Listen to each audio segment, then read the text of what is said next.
నమస్తే. Welcome to our channel. ప్రస్తుతం మనతో సీనియర్ జర్నలిస్ట్ దాము బాలాజీ గారు ఉన్నారు. వారితో మాట్లాడదాం. సార్ నమస్తే సార్. నమస్తే. 'పుష్ప 2' కలెక్షన్స్ గురించి మాట్లాడాల్సొస్తే ముందేమో చాలా హైప్ క్రియేట్ చేశారు సార్. తర్వాత ఇప్పుడు కలెక్షన్స్ పడిపోయాయని నిన్న మళ్ళా న్యూస్ వైరల్ అవుతూ ఉంది. సో నిజంగానే కలెక్షన్స్ పడిపోయాయా? అసలు దానికి కారణాలేంటి? కలెక్షన్స్ అంత సడెన్‌గా పడిపోవడానికి? అలాగే ఫస్ట్ హైప్ క్రియేట్ చేసింది అది నిజంగా కలెక్షన్సేనా? లేకపోతే అవేమన్నా దొంగ ఇది చూపిచ్చారా? అంటే క్రేజ్ కోసం అని చెప్పి లేనిది ఉన్నట్టు చూపిచ్చారా? ఫస్ట్ డే వాళ్ళ 'మైత్రి మూవీ మేకర్స్' వాళ్ళ హ్మ్. హ్యాండిల్‌లో అనౌన్స్ చేసింది ఏందంటే టోటల్‌గా all over the world first day కలెక్షన్‌లు 294 కోట్లని అనౌన్స్ చేశారు. అంటే దాదాపు 300 కోట్లు. ఇది ఆల్ టైమ్ రికార్డ్. అట్లాగే హిందీలో కూడా 72 కోట్లు. 72 కోట్లు కూడా హిందీలో first day all time records అన్నమాట. సో ఇప్పటి వరకు ఏ సినిమా కూడా హిందీలో ఫస్ట్ డే 72 క్రోర్స్ కలెక్ట్ చేయలేదు. అట్లాగే నాన్ హాలిడే రిలీజ్‌లో కూడా ఇదే రికార్డు.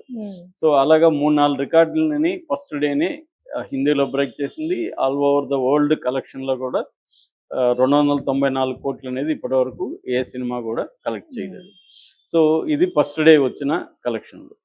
అట్లాగే ఫస్ట్ డే దాదాపు కొన్ని థియేటర్లలో 100% ఆక్యుపెన్సీ ఉంది. కొన్ని థియేటర్లలో కొన్ని చోట్ల యావరేజ్‌లో 55-60% ఆక్యుపెన్సీ వచ్చిందనేది కొన్ని వెబ్‌సైట్లు చెప్తున్నాయి.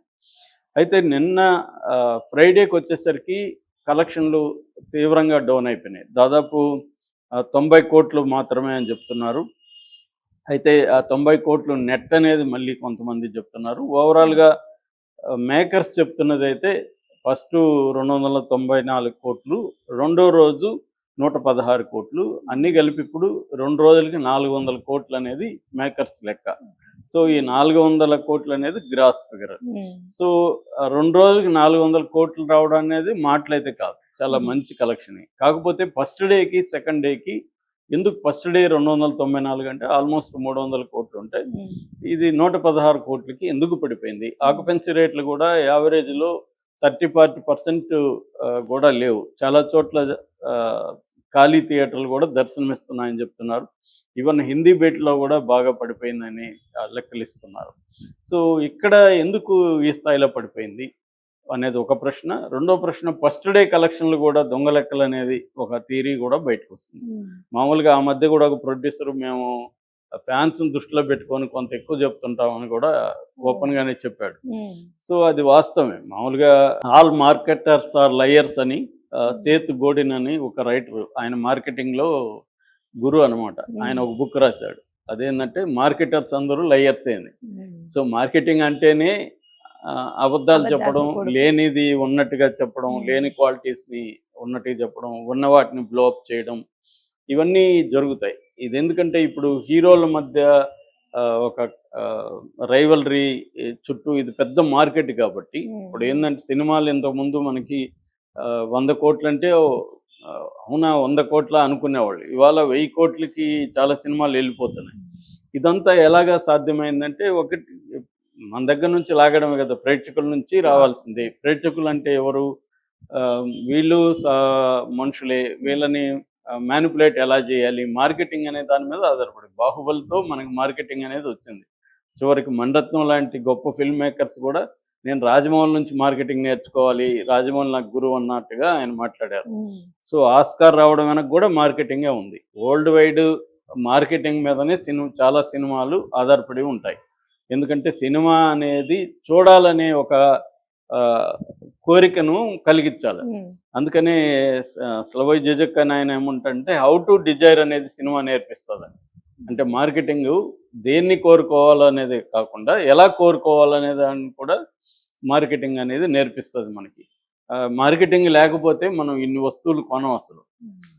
మనల్ని అది టెంప్ట్ చేస్తుంది కదా, మార్కెట్ అంటేనే టెంప్ట్ చేస్తుంది. ఈ టీవీ కొందామనో లేకపోతే ఇది కొందామనో, ఆ పబ్లిసిటీ అడ్వర్టైజ్మెంట్ లేకపోతే మనకు ఏదో అవసరమో అది పోయి కొంటాం.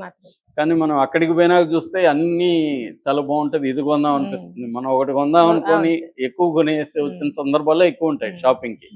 ఎందుకంటే whole idea to seduce the consumers, seduce the people to buy what they don't need. వాళ్ళకి అవసరం లేనిది కొనిపించడమే మార్కెటింగ్ టెక్నిక్. అలాగే సినిమా కూడా ఉంది. 'పుష్ప' అనేది మామూలుగా చూస్తే ఒక యావరేజ్ మూవీ. సో కానీ దాన్ని ఒక పెద్ద హైప్ క్రియేట్ చేసేసి ఇది చూడకపోతే నీ లైఫ్ నువ్వు వేస్ట్, పుష్ప చూడలేదా నువ్వు అన్న స్థాయిలో క్రియేట్ చేసేసి ఒక హైప్ క్రియేట్ చేయడం అనేది ఒకటి. రెండవది పెద్ద ఎత్తున అది ముందే 1000 కోట్లు వచ్చేసిందంట, 1000 కోట్ల వ్యాపారం అయిపోయిందంట. ఇలాగా ఒక చేయడం ద్వారా 1000 కోట్లకి వ్యాపారం అయిందంటే అందులో విషయం లేకుండా ఎందుకు కొంటారు అన్న ఒక దాన్ని క్రియేట్ చేయడం. అలాగా ఈ మార్కెటింగ్ టెక్నిక్ వల్లనే ఇది జరిగుండొచ్చు. రెండోది 294 కోట్లనేది వాళ్ళు ప్రకటించారు ప్రొడ్యూసర్లు. దానికి ఆధారాలు ఎలా ఉంది? ఎవరు చెప్పాలి ఆధారాలు? అంటే ఎక్కడెక్కడ ఎన్నెన్ని కలెక్షన్‌లు లిస్ట్ ఏమన్నా ఉందా? దాన్ని క్రాస్ చెక్ చేసుకోవడానికి ఏముంది? అంటే వీళ్ళు ఇలా చెప్పడం వెనక ఎవరికైనా వీళ్ళు సబ్మిట్ చేస్తున్నారా ఈ లెక్కలు? ఇవన్నీ లేవన్నమాట. ఎవరు పాటికి వాళ్ళు ప్రకటించడమే. అంటే ఈవెనింగ్‌కంతా కలెక్షన్‌లంతా ఇంత వచ్చిందని ప్రకటిస్తారు. నిజానికి వీళ్ళు ఐటీ రిటర్న్స్‌లో కరెక్ట్‌గా మనకు తెలుస్తుంది. ఐటీ రిటర్న్స్‌లో ఇంత బెటర్ గదా! ఐటీ రిటర్న్స్ వేరే ఉంటాయి. ఈ బడ్జెట్ గాని, కలెక్షన్‌లు గాని వేరే ఉంటాయి. సో, అందుకని ఏందంటే ఈ హైప్ క్రియేట్ చేయడం అనేది క్లియర్‌గా కనబడుతుంది. అయితే సెకండ్ డేకి ఎందుకు ఇంత తగ్గిపోయింది? సెకండ్ డేకి వీళ్ళు గూడా హైప్ ఒకవేళ దీంట్లో గూడా ఏమన్నా హైప్ ఉంటది. ఎందుకంటే చాలా వెబ్‌సైట్‌లేమో 90,00,00,000 అని రాస్తున్నాయి. వీళ్ళేమో 116,00,00,000. బట్ పెద్ద తేడా లేదు. 116,00,00,000కి అంటే 26,00,00,000 తేడా ఉంది. కానీ ఇక్కడ ఓవరాల్‌గా నెగటివిటీ విపరీతంగా పెరిగింది ఈ మధ్య కాలంలో. అంటే ఒకటి ఆంధ్రప్రదేశ్‌లో ఇటు మెగా అభిమానులు గావచ్చు, పవన్ కళ్యాణ్ జనసేన గావచ్చు, తెలుగుదేశం వాళ్ళు గావచ్చు పెద్ద ఎత్తున దీనికి వ్యతిరేకంగా ప్రచారం చేయడం అనేది ఫ్లాప్ అంట కదా! థియేటర్లు ఖాళీ అంట కదా! ఆహ్, అని ఒక ప్రచారాన్ని వాళ్ళు మొదలుపెట్టారు. ఇదెందుకంటే పొలిటికల్ రైవల్రీ లాగా అయిపోయింది. వైసీపీ వాళ్ళేమో ఇది పెద్ద హిట్ అని, చివరికి సాక్షి లాంటి టీవీ ఛానల్ గూడా ఏ సినిమాని ప్రమోట్ చేయనంతగా దీన్ని చేస్తున్నారు. అంబటి రాంబాబు లాంటి వాళ్ళు మాట్లాడుతున్నారు. ఈ వైసీపీ వాళ్ళంతా దీన్ని ఓన్ చేసుకోవడం గూడా ఒక రకంగా అల్లు అర్జున్‌కి నష్టమైంది. ఎప్పుడైతే వైసీపీ వాళ్ళు చేసుకోవడం, అట్లాగే లేని డైలాగులను ఉన్నట్టుగా ప్రచారం చేయడం, దీంతో వీళ్ళు రంగంలోకి దిగి, వీళ్ళు పెద్ద ఎత్తున నెగెటివ్ అనేది ప్రచారం స్టార్ట్ చేశారు. అట్లాగే హిందీలో గూడా కొన్ని రివ్యూలు చూస్తే 1, 1½ కూడా ఇచ్చారు. ఇది హైప్ వల్ల నేనెళ్ళాను, దీంట్లో ఏమీ లేదని పోస్టులు గూడా పెరిగాయి ఈ మధ్య కాలంలో. ఇలాగా అంటే అల్లు అర్జున్ 'పుష్ప 2'కి పాజిటివ్‌గా వాళ్ళు ఎంత హైప్ క్రియేట్ చేసి ఎంత చేశారో, రిలీజ్ అయినాక నెగెటివ్ గూడా అదే స్థాయిలో దీనివల్ల ఇంపాక్ట్ పడుతుంది. ఇంపాక్ట్ పడినప్పుడు అడ్వాన్స్ బుకింగ్‌లు తగ్గిపోతాయి. ఫస్ట్ డే అడ్వాన్స్ బుకింగ్‌లు దాదాపు 100 కోట్లు ఎంతో చేసుకున్నారు. ఆ తర్వాత అడ్వాన్స్ బుకింగ్‌లు తగ్గిపోతాయి. చాలామంది ఇంకోటేందంటే మన వాళ్ళు ఫస్ట్ డే తర్వాత సినిమా సస్టైన్ అవ్వాలంటే మౌత్ టాక్ వెరీ ఇంపార్టెంట్. మనం ఎవరికైనా మనం చూడాలనుకునే వాళ్ళు సెకండ్ టైమ్ ఎవరినో ఒకరిని అడుగుతాం పోయిన వాళ్ళని. లేదా ఫేస్‌బుక్‌లోనో ఇంకో చోట పోస్టులు చూస్తాం. రివ్యూల మీద కూడా ఇవాళ చాలామందికి డౌటే. ఎందుకంటే రివ్యూవర్స్ చాలామంది అమ్ముడుపోతారు, డబ్బులిచ్చి మేనేజ్ చేస్తారు. ఈ మార్కెటింగ్ జనాలకు కూడా అర్థమైపోతుంది. సో, ఆ ట్రాప్‌లో పడేవాళ్ళు కొంతమంది ఉంటే, ట్రాప్‌లో పడకుండా ఎందుకంటే డబ్బులు ఖర్చు పెట్టాలి. ఇదేం నెసెసిటీ కాదు. ఈరోజు సినిమా చూడకపోతే ఏం కొంపలు మునిగిపోవు.